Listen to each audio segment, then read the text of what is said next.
கார்கால கவிதை அவளோ. அத்தியாயம் 13. ரிஷாந்தின் வருகை தேஜஸ்வினியை ஒரு நொடி அதிர வைத்து பின் புன்னகைக்க வைத்தது. சரியான வீட்டுக்குத்தான் வந்தோமா? காரினை விட்டு இறங்கிய ரிஷாந்த் நிமிர எதிர அவனையே வரவேற்பது போல் வாசல் என்ற அனைவரையும் கண்டான். தேஜஸ்வினியை கண்டு ஹாய் தேஜு, சர்ப்ரைஸ்! கரத்தினை தூக்கி நீட்டி அசைக்கவே ரிஷாந்த் ஏக்கத்தோடு அழைத்தது போல் நொடியில் அவனை நோக்கி முன்னே ஓடி வந்து நின்றாள். இங்க இருக்கிறவங்க தான் உன் சித்தப்பா சித்தியா? அவளுக்கு மட்டும் கேட்குமாறு கேட்கவே அவளோ ஆம் என தலையசைத்ததும் பட்டன அவளை இழுத்து அணைத்து கொண்டான். அதனை கண்டு அனைவரும் பேரதிர்ச்சியோடு திகைக்க பைரவனுக்கோ தன் கரங்களால் பலார் என அறைய துடித்தது. கட்டுப்படுத்தி கொண்டு முறைப்போடு செல்ல இயலாது நின்றான். ஹே ரிஷாந்த், வாட் ஹேப்பன்? கேட்டவாறே விலக முயல அவனை விலகி கொண்டான். கண்டுக்காத மெல்ல கூறியவன் ஹவ் யூ தேஜு கத்தி கேட்டான். இவனுக்கு என்ன பைத்தியம் பிடிச்சிருக்கா? அண்ணியன் ரொம்ப மாதிரி ரியாக்ட் பண்றான். மனதிற்குள் நினைத்து கொண்டவள் I am always fine Rishanth, நீ எப்படி இருக்க? வரேன்னு சொல்லவே இல்ல ஆர்வத்தோடு கேட்டாள். யாருமா இது? மகாதேவன் கேட்க ரிஷாந்தை அழைத்து கொண்டு அவர்களின் முன் வந்தவள் சித்தப்பா, இவன் என்னோட கூற வர பெஸ்டி என வேகமாக கூறினான் ரிஷாந்த். தன் விழிகளை உருட்டி முறைப்பது போல் காண இதனால என்ன தேஜோ, உன் சித்தப்பா தானே? Hi uncle.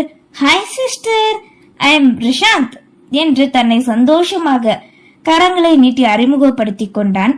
வடிவுக்கரசிக்கோ அவனிடம் முதல் பந்திலே எளிதாக விழுந்து விட்டார். சரி உள்ளக்க வாங்க அழைத்தவாறு உள்ளே செல்ல பின்னே அனைவரும் சென்றனர்.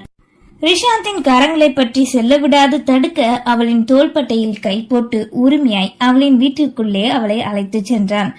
அதை கண்ட பைரவனுக்கோ ஏனென்று தெரியாது, துளி கூட சகிக்க முடியவில்லை. ருத்ரா, பெஸ்டினா என்ன? சந்தேகமாய் வடிவுக்கரசி மெல்ல கேட்க பெஸ்டினா லவர்ஸ்ன்னு சொல்லுவாங்க, அண்ணுக்கு தெரியாதது என்பதால் வேணுமென்றே ருத்ரா தவறாக கூறினாள். ஓ, அதான் பார்த்ததும் கட்டிப்பிடிச்சானோ? ஒருவேளை ரெண்டு பேருக்கும் நடுவுல காதல் இருந்து நடக்க போற கல்யாணத்தை தான் தடுக்க வந்திருக்கானோ நினைத்தவர் திரும்ப கை போட்டு வருவதை வேற கண்டார். இங்க பாருப்பா தம்பி, இது கிராமம், எனக்கு தெரியுமே என்றதும் ருத்ரன் இருவரும் சிரிக்க மூக்கறுப்பட்டதை போல் உணர்ந்தார். மகாதேவனோ அவனை கண்டு என்ன விஷயம்ப்பா வந்திருக்க தம்பி, உட்கார்ப்பா. அவன் லக்கேஜ் பேக் வைத்திருப்பதை கண்டு தங்கும் எண்ணத்தில் தான் வந்திருக்கிறான் என நினைத்து கேட்டார். அவர் நினைத்தது போலவே எங்க ஆபீஸ்ல 1 வீக் லீவ், அதான் தேஜு கூட இருந்துட்டு போகலான்னு வந்தேன். யதார்த்தமாக கூறவே இப்படி சொன்னா எப்படி தம்பி? எங்க கிட்ட சொன்னது மாதிரியே வெளியில சொல்லிடாதீங்க, எல்லாரும் தப்பா நினைப்பாங்க. எங்க பொண்ணுக்கு இன்னும் கொஞ்ச நாள்ல கல்யாணம் நடக்க போகுது. வாவ், வாழ்த்துக்கள். யாரு இவங்களுக்கா? ஆனா சின்ன பொண்ணு மாதிரி இருக்காங்க. அங்கிருந்த ருத்ராவினை பார்த்து கூற தேஜஸ்வினிக்கு தான் சொல்றேன் அழுத்தமாக மகாதேவன் கூறவே அதில் கோபம் அப்பட்டமாக தெரிந்தது.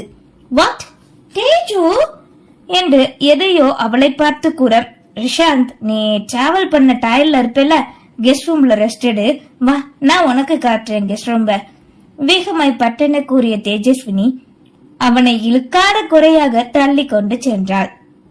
இருவரும் விலைகளை விட்டு மறைய மகாதேவனை அழைத்து சென்ற வடிவுக்கரசி அறையில் வைத்து வறுத்தெடுத்தார்.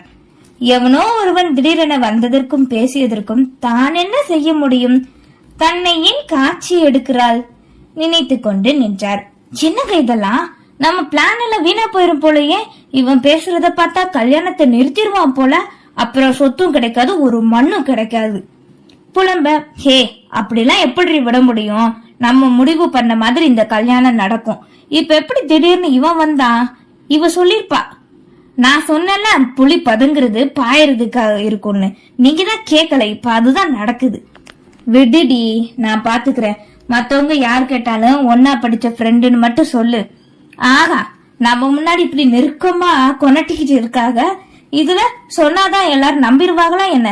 சட்டு புட்டுன்னு அவனை அனுப்பிட்டு அடுத்த முகூர்த்தத்துல கல்யாணத்தை வச்சுக்க பாருங்க சொல்லிவிட்டேன். அதிகாரமாய் கத்தியவர் வெளியேறிவிட படுக்கையில் யோசனையோடு அமர்ந்தார். அதே நேரம் இங்கே தேஜஸ்வினி விருந்தினர் அறைக்கு ரிஷாந்தை அழைத்து வர வேகமாய் படுக்கையில் ஒத்தன விழுந்தான். என்ன ரிஷாந்த் இதெல்லாம்? சந்தேகமாய் கேட்க, என்னாச்சு தேஜு, நான் வந்தது பிடிக்கலையா? உனக்கு தான் சர்ப்ரைஸா இருக்கணும்னு கஷ்டப்பட்டு நான் வந்திருக்கேன். இப்போ அது இல்ல ரிஷாந்த், நீ வந்தது எனக்கு சந்தோஷம்தான். ஆனா எதுக்காக நீ சித்தப்பா கிட்ட அப்படி சொன்ன? அவங்க என்ன நினைப்பாங்க? அதுவும் கொஞ்சம் நெருக்கமா. உனக்கு எப்படி நீ வந்த வேலை சக்சஸ் ஆகணுமோ அது போல நான் வந்த வேலையும் ஆகணும். அதனாலதான். அதுக்காக நீ எதுக்கு? இன்னுமா புரியல நான் ஏன் வந்திருக்கேன்னு? சத்தியமா புரியல ரிஷாந்த். கிராமத்துக்கு வந்த உன் மூளை கூட மழுங்கி போச்சு போல. நான் உன்னை கல்யாணம் பண்ணிக்கன்னா அது இங்க வந்தாதானே நடக்கும்னு சொன்னாங்க, அதனால வந்தேன்.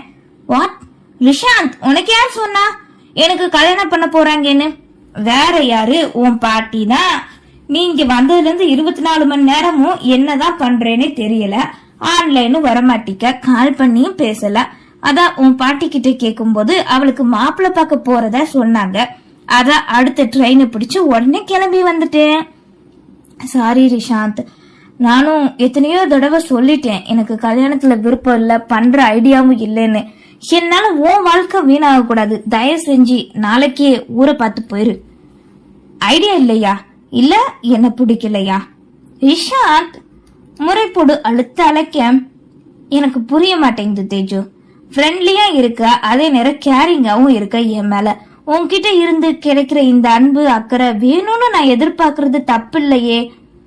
அத ஃப்ரெண்டா இருந்து என்னால தர முடியும் ரிஷாந்த். சரி விடு, நான் எதுவும் சண்டை போடல, ஓகேவா? நீ இங்க இருந்து சுத்தி பார்த்து என்ஜாய் பண்ணனா பண்ணு, எனக்கு எந்த பிரச்சனையும் இல்ல. ஆனா நீ வந்ததை மட்டும் விட்டுட்டு நான் வந்ததுக்கான காரணம் உனக்கு தெரியும். இப்ப எனக்கு வீட்டுல மாப்பிள்ள பாக்குறாங்கன்னா அது இங்க இருந்து என்னை அனுப்பி வைக்கத்தான். இந்த கல்யாணம் முடிவாக்கி அந்த நாள் வர்றதுக்குள்ள வந்ததை முடிக்கணும்னு நினைக்கிறேன் நான். எனக்கு நம்பிக்கை போச்சு தேச்சு. நீ வந்து 1 மாசத்துக்கு மேல ஆச்சு. ஆனா இன்னும் கொஞ்சம் கூட உன்னால ஒன்னும் பண்ண முடியல. இதுக்கப்புறமும் இருக்கிற இடைப்பட்ட நல்ல உன்னால எப்படி பண்ண முடியும்? முடியும் ரிஷாந்த்.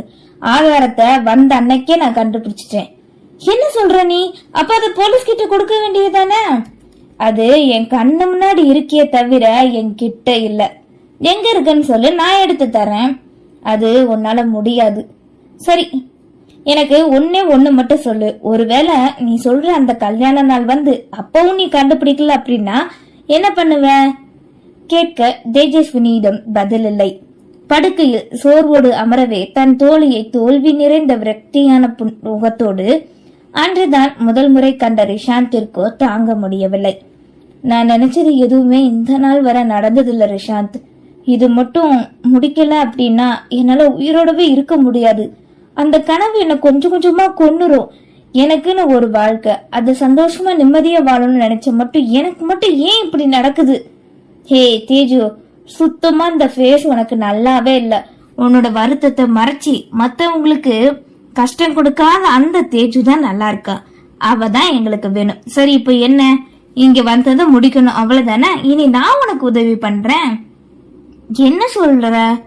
உன்னால எப்படி? பிராயச்சித்தம் பண்ணணும் அப்படிங்கிற அவசியம் இல்ல. உன்னோட ட்ரீம் முடிஞ்சதுக்கு அப்புறம் கல்யாணம் பண்ணிப்பேன்னு சொல்லி ஹெல்ப் பண்றேன். சின்னது மறுபடியுமா? ஹே ஹே ஹே, என்னன்னு குறிப்பிட்டு சொல்லல. வேற யார கல்யாணம் பண்ணிக்கிறதா இருந்தாலும் சரிதான். உன் பாட்டி நீங்க இப்படியே இருந்துருவியோன்னு நினைச்சு கவலைப்படுறாங்க, அதனால சொன்னேன் என்றவனின் கூற்றில் இருக்கும் தோழமையும் அவன் மனதில் இருப்பதையும் நன்கு உணர்ந்து கொண்டாள். மாலை நேரம் தனக்கு கொடுத்த அறையிலிருந்து ரிஷாந்த் வெளியே வர ஹாலில் மடிக்கணினியை நோண்டியவாறு அமர்ந்திருந்தாள் தேஜஸ்வினி. குட் ஈவினிங் ரிஷாந்த், நல்ல தூக்கம் போல? புன்னகையோடு கேட்க, ஆமா, உன் கப் காஃபி கிடைக்குமா கேட்டவாறு அவளின் அருகில் வந்து அமர்ந்தான். ஒரு நிமிஷம் மணியக்கா, ஒரு காஃபி கொண்டு வாங்களே. சமையலறை பார்த்து குரல் கொடுக்க, இப்ப என்ன பண்ணிக்கிட்டு இருக்க? உனக்கு லேப்டாப்ல இங்க என்ன வேலை? சந்தேகமாய் கேட்டான். அதுவா, மகளிர் சுய உதவிக்குழு பத்தி பாத்துக்கிட்டு இருந்தேன் என்றதும் இருவரும் சிறிது நேரம் பேச வேலைக்காரியும் வந்து காஃபி கொடுக்கவே அதனை பருகி கொண்டிருந்தான். இதில் புன்னகை தவள அந்த சத்தம் வெளியே கேட்க உள்ளே கையில் தேங்காயோடு நுழைந்தான் பைரவன்.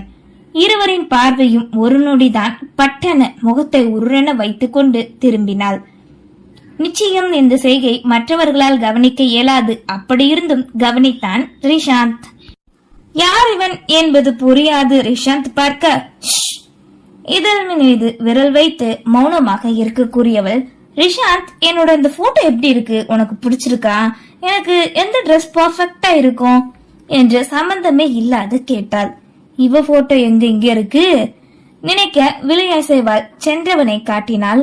புரிந்து கொண்டவனோ, ஓ, உனக்கு எல்லா ட்ரெஸ்ஸும் பர்ஃபெக்ட் தான், சொல்ல போனா உன்கிட்ட பிடிச்சதே உன்னோட குணம், ஈஸியா பழகுறதா. என்ன நீ இங்க வந்ததுக்கு அப்புறம் கொஞ்சம் டல்லா இருக்கிற, உடம்புக்கு எதுவும் பிரச்சனையா கேட்டவாறே அவளின் நெற்றியில் கை வைத்து பார்க்க சமையலறையில் இருந்து வீட்டினை விட்டு வெளியேறினான் பைரவன். இப்ப சொல்லு, யார் இவன்?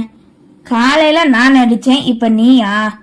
நான் உன்கிட்ட சொன்ன ஆதாரம் இதுதான், என் முன்னாடி இருக்கு, ஆனா என்கிட்ட இல்ல. புரியல? என் சித்தப்பா பத்தின எல்லாமே, அவர் என்னென்ன பண்ணுவாரு, யாரு கூட இருப்பாரு, பேசுவாரு, இப்படி எல்லாமே தெரியும். ஆனா உண்மையா நம்பிக்கையா இருக்கேன்னு சொல்லி தப்பு பண்றான் இவன். நல்லவன் தான், என் சித்தப்பா கூட இருக்கிறதால கெட்டவனா தெரியறான் என்று பைரவனின் செயல்கள் தன்னை காத்தது, கோபம் கொண்டது அனைத்தையும் கூறினாள். நீ இங்க வந்ததுக்கு அப்புறம் இந்த 1 மாசம் சுவாரஸ்யமா நடந்தது அப்படின்னா அது இது ஒன்னா தான் இருக்கும் போலயே.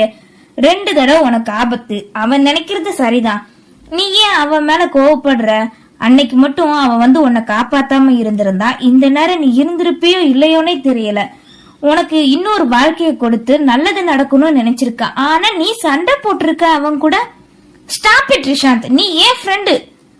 கத்தியவள் கோபமாய் எழுந்து சென்று விட தேஜஸ்வினி கூறியதை பற்றி யோசித்துக் கொண்டிருந்தான்.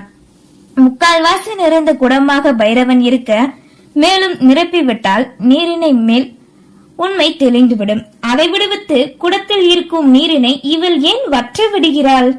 நினைத்தவனோ மூச்சினை விட்டு எழுந்து சென்றான்.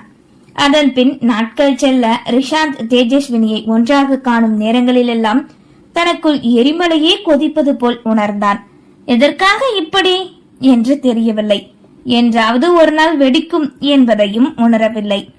திருமண தேதியை குறித்து கொண்டு வந்த மகாதேவன் ரிஷாந்தின் முன்னே புரியும்படி தேஜஸ்வினியிடம் கூற சரியென அதனை ஏற்றுக்கொண்டாள். இங்க பாருமா, நீ கல்யாண பொண்ணு, அடுத்த வாரம் நிச்சயம், இனி வெளியில போறத குறைச்சுக்கோமா. சரிங்க சித்தப்பா என்றதும் சென்றுவிட, என்ன நீ எதுக்கெடுத்தாலும் பூம்பூ மாடு மாதிரி தலையாற்ற? என்னால இப்போ அதை மட்டும்தான் பண்ண முடியும் ரிஷாந்த் கூறியவளோ அறைக்கு சென்று மறைந்து விட்டாள். வந்த 2 நாட்களிலே பொறுமை இழந்த ரிஷாந்த் அன்றிரவு வீட்டில் வெளியே கட்டிலில் படுத்துக் கொண்டிருந்த பைரவனின் அருகில் வந்தான்.